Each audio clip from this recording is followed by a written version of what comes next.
La célébration de la journée mondiale de la femme rurale dans le Tchologo, à l'initiative de l'INADES Formation et de la PANAFSI tenue les 16 et 17 octobre 2014, a été rehaussée cette année par la célébration de l'année internationale de l'agriculture familiale, AIAF 2014, dont le thème retenu pour cette édition était « Une agriculture familiale durable et performante pour une autonomisation de la femme rurale ».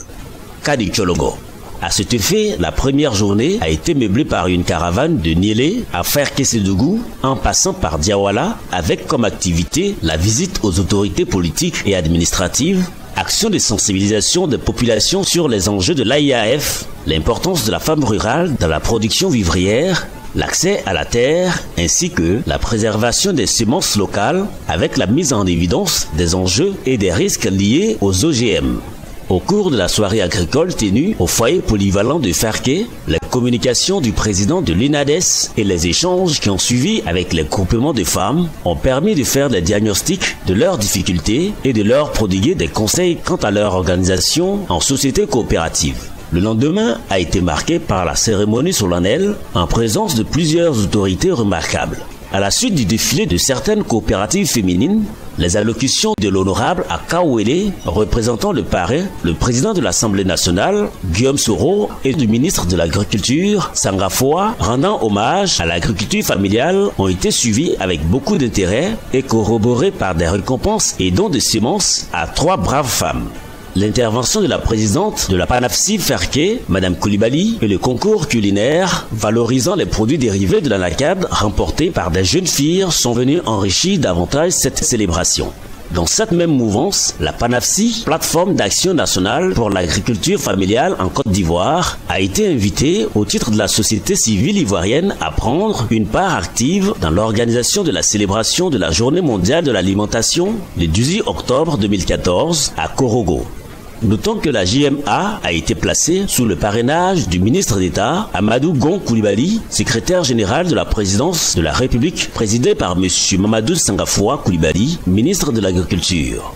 Elle a par ailleurs enregistré la présence d'éminentes personnalités, au nombre desquelles M. Germain Da Silva, représentant résident de la FAO en Côte d'Ivoire, M. Ngang Francis, secrétaire général de l'INADES Formation, M. Biachon Séraphin, PCA de l'INADES Formation Côte d'Ivoire, et M.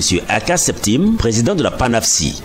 Suite au discours du représentant résident de la FAO, M. Germain Da Silva, et de M. Mamadou Sangafoa Koulibaly, ministre de l'Agriculture, pour joindre l'acte à la parole, ce dernier a offert d'importants matériels et produits agricoles à des coopératives et acteurs du secteur, principalement 211 tonnes de kits agricoles d'un montant global de 340 millions de francs CFA aux producteurs de la région du Poro.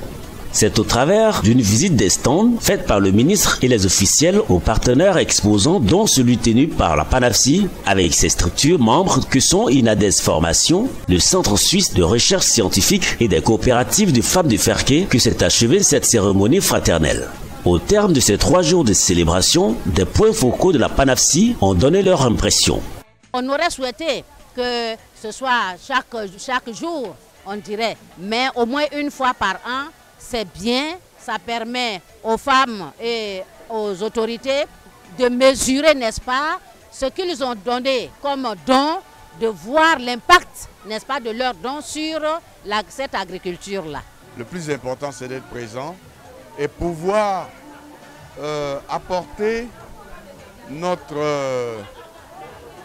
touche particulière, la touche de la PANAFSI, la touche de INADES également, pour que les questions que nous avions soulevées hier soient prises en compte, afin qu'on ne voit pas l'agriculture familiale comme une agriculture de misère. L'agriculture familiale a nourri nos populations. Il suffit simplement qu'un certain nombre de moyens soient mis à disposition des braves femmes qui pratiquent cette agriculture.